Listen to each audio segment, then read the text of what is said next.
Instead of starting this off with a long-winded introduction, I'm going to tell you a story. Only it's not so much a story as lots of different memories strung together to resemble a nostalgic affirmation that I'm on the path I'm meant to be on.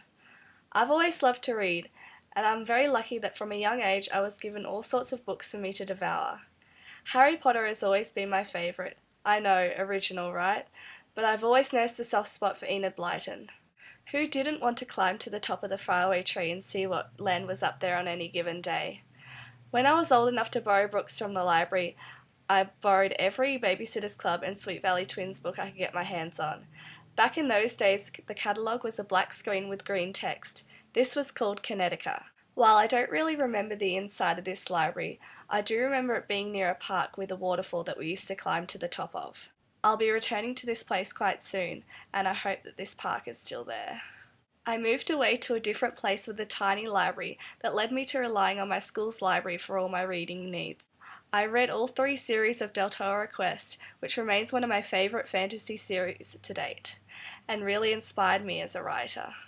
Then this tiny library underwent renovations and relocated, becoming one of the biggest public libraries I've ever been in. It also had the first self-serve checkout machine in all of Queensland. During the school holidays, I would ride my bike down there and just spend the day reading. To me, spending the day at the library was more fun than going to the beach or riding the Tower of Terror. Here I am, 5 years later, a few months away from completing my qualification to become a library technician. And while I spend most of my time in libraries these days putting books back on shelves and not reading them, I still couldn't imagine a day better spent than in a library, even when a kid decides to use the shelves as a drum. I'm going to leave you with a little historical fact. In ancient Egypt, a librarian was called a lady of letters.